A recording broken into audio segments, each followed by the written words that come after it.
ಪಾಕಿಸ್ತಾನದ ಮೇಲೆ ಪ್ರತೀಕಾರಕ್ಕೆ ಮುಹೂರ್ತ ಫಿಕ್ಸ್ ಆಗ್ತಾ ಇದೆ. ಪಾಕ್ ಮೇಲೆ ಯುದ್ಧಕ್ಕೆ ಸಜ್ಜಾಗ್ತಾ ಇದೆ ನಮ್ಮ ಭಾರತೀಯ ಸೇನೆ. ನಾಳೆ ದೇಶದಾದ್ಯಂತ ಯುದ್ಧದ ಮಾಕ್ ಡ್ರಿಲ್ ನಡೆಯುತ್ತೆ. ದೇಶದಲ್ಲಿ 54 ವರ್ಷಗಳ ಬಳಿಕ ಅಣುಕು ಡ್ರಿಲ್ಗೆ ಸೂಚನೆಯನ್ನ ನೀಡಲಾಗಿದೆ. ಎಲ್ಲ ರಾಜ್ಯಗಳಿಗೆ ಕೇಂದ್ರ ಗೃಹ ಸಚಿವಾಲಯ ನಿರ್ದೇಶನ ನೀಡಿರೋದು. ಕೇಂದ್ರ ಸರ್ಕಾರ ಎಲ್ಲ ರಾಜ್ಯಗಳಿಗೂ ಸೂಚನೆಯನ್ನ ನೀಡಿದೆ. ವಾಯು ದಾಳಿ, ಸೈರನ್ಗಳು, ಜನರನ್ನ ಸ್ಥಳಾಂತರಿಸುವ ಪ್ರಕ್ರಿಯೆ, ಅಣುಕು ಪ್ರದರ್ಶನ ನಡೆಸೋದಕ್ಕೆ ಎಲ್ಲ ರಾಜ್ಯಗಳಿಗೂ ಸೂಚನೆ ನೀಡಲಾಗಿದೆ. 224 ಜಿಲ್ಲೆಗಳಲ್ಲಿ ವಿದ್ಯುತ್ ದೀಪ ಬಂದ್ ಆಗತ್ತೆ.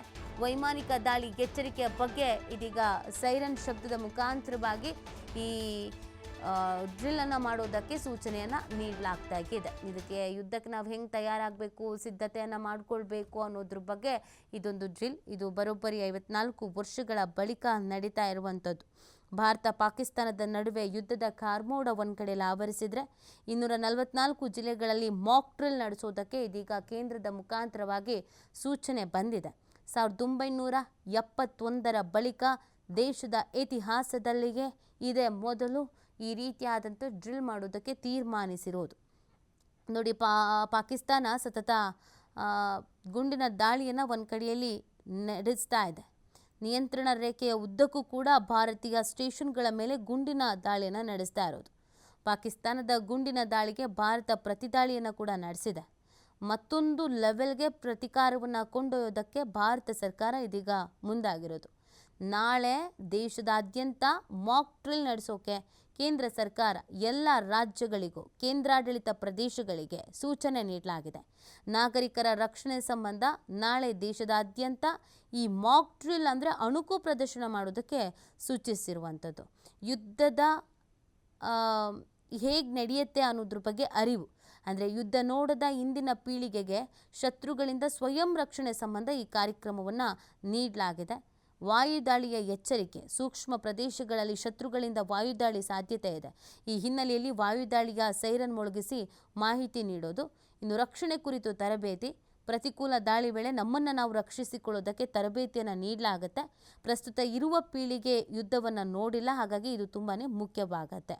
ಇನ್ನು ರೆಸ್ಕ್ಯೂ ಆಪರೇಷನ್ ಬಗ್ಗೆ ಕೂಡ ತರಬೇತಿಯನ್ನು ನೀಡುವಂಥದ್ದು. ದುರ್ಗಮ ಪ್ರದೇಶಗಳಲ್ಲಿ ಸಂಕಷ್ಟಕ್ಕೆ ಸಿಲುಕಿದವರನ್ನು ಹೇಗೆ ರಕ್ಷಣೆ ಮಾಡಬೇಕು ಅನ್ನೋದರ ಬಗ್ಗೆ ಅಣುಕು ಕಾರ್ಯಾಚರಣೆಯನ್ನು ಮಾಡೋದು.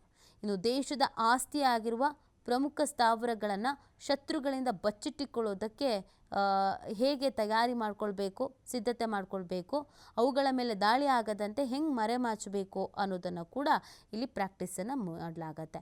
ಸೊ ಹಾಗಾಗಿ ಯುದ್ಧ ಅಂತ ಹೇಳ್ತೀವಿ, ಆದರೆ ಈಗಿನ ಯುತ್ಸಿಗೆ ಯುದ್ಧ ಹೇಗೆ ನಡೆಯುತ್ತೆ, ಎಲ್ಲೆಲ್ಲಿ ನಡೆಯುತ್ತೆ, ಇದ್ಯಾವುದನ್ನು ಕೂಡ ಗೊತ್ತಿಲ್ಲ. ಹಾಗಾಗಿ ಅದರ ಬಗ್ಗೆ ತಯಾರಿ. ಇನ್ನು ಕರ್ನಾಟಕದ 2 ಜಿಲ್ಲೆಗಳಲ್ಲಿ ಮಾಕ್ ಡ್ರಿಲ್ ನಡೆಯುವಂಥ ಸಾಧ್ಯತೆ ಇದೆ. ಯಾಕೆ, ಎಲ್ಲಿ ಅಂತ ನಾವು ನೋಡೋದಾದರೆ, ಈಗ ಕರ್ನಾಟಕದ ವಿಚಾರಕ್ಕೆ ನಾವು ಬರೋದಾದರೆ, ಒಂದು ಕಡೆಯಲ್ಲಿ ಜಮ್ಮು ಕಾಶ್ಮೀರ, ಪಂಜಾಬ್, ಹರಿಯಾಣ ಸೇರಿದಂತೆ ಪಾಕಿಸ್ತಾನದ ಜೊತೆ ಗಡಿ ಹಂಚಿಕೊಂಡಿರುವಂಥ ರಾಜ್ಯಗಳ ಜಿಲ್ಲೆಗಳಲ್ಲಿ ಮಾಕ್ ಡ್ರಿಲ್ ನಡೆಯುತ್ತೆ. ಅದರ ಜೊತೆಗೆ ದೇಶದ ಪ್ರಮುಖ ವಾಣಿಜ್ಯ ನಗರ ಮತ್ತು ನೌಕಾನೆಲೆ ಸ್ಥಾವರಗಳನ್ನು ಹೊಂದಿರುವಂಥ ಜಿಲ್ಲೆಗಳಲ್ಲೂ ಕೂಡ ಯುದ್ಧ ಕವಾಯತ್ ನಡೆಯುವ ಸಾಧ್ಯತೆ ಇದೆ. ಕರ್ನಾಟಕದ ವಿಚಾರಕ್ಕೆ ಬಂದರೆ 2 ಜಿಲ್ಲೆಗಳಲ್ಲಿ ಮಾಕ್ ಡ್ರಿಲ್ ನಡೆಯುವ ಸಾಧ್ಯತೆ ಇದೆ. ಅದು ಕರ್ನಾಟಕದ ಕರಾವಳಿ, ಕಾರವಾರ ಮತ್ತು ಬೆಂಗಳೂರಿನಲ್ಲಿ ಈ ಮಾಕ್ ಡ್ರಿಲ್ ನಡೆಯುವಂಥ ಸಾಧ್ಯತೆ ಇದೆ. ಕರಾವಳಿಯಲ್ಲಿ ನೌಕಾನೆಲೆ ಜೊತೆಗೆ ಕೈಗಾ ಅಣುಸ್ಥಾವರ ಇರುವಂಥ ಹಿನ್ನೆಲೆಯಲ್ಲಿ ಡ್ರಿಲ್ ನಡೆಯುವ ಸಾಧ್ಯತೆ ಇದೆ. ಇನ್ನು ಬೆಂಗಳೂರಿನಲ್ಲಿ ಯುದ್ಧ ಕವಾಯತು ನಿರೀಕ್ಷೆ ಮಾಡಲಾಗಿದೆ. ಬೆಂಗಳೂರು ಭಾರತದ ಸಿಲಿಕಾನ್ ವ್ಯಾಲಿ, ದೇಶದ ಪ್ರಮುಖ ವಾಣಿಜ್ಯ ಚಟುವಟಿಕೆಗಳ ಮೂಲನೇ ಬೆಂಗಳೂರು. ಹೀಗಾಗಿ ಬೆಂಗಳೂರು ಮತ್ತು ಕಾರವಾರ ಈ 2 ಕಡೆ ಮಾಕ್ ಡ್ರಿಲ್ ನಡೀಬಹುದಾದಂಥ ಸಾಧ್ಯತೆಗಳು ಇದೆ ಅನ್ನೋದನ್ನು ಹೇಳಲಾಗ್ತಾ ಇದೆ. ನೋಡಬೇಕಾಗತ್ತೆ ಇನ್ನು ಬೆಂಗಳೂರಿನಲ್ಲಿ ಎಲ್ಲಿ ನಡೆಯುತ್ತೆ, ಏನು ಎತ್ತ ಅಂತ. ಸೊ ಅದಕ್ಕೆ ಏನು ತಯಾರಿ ಮಾಡ್ಕೊಳ್ಳಲಾಗಿದೆ, ಏನಾದರೂ ನಿರ್ದೇಶನಗಳನ್ನು ನೀಡಲಾಗಿದೆಯಾ, ಸಿದ್ಧತೆಗಳನ್ನು ಮಾಡ್ಕೊಳ್ಳಲಾಗಿದೆಯಾ, ಇದನ್ನು ನೋಡೋದಕ್ಕೆ ಅವಕಾಶ ಇರುತ್ತಾ, ಏನು ಎತ್ತ, ಈ ಬಗ್ಗೆ ಅಪ್ಡೇಟ್ ಸಿಗಬೇಕಾಗಿದೆ.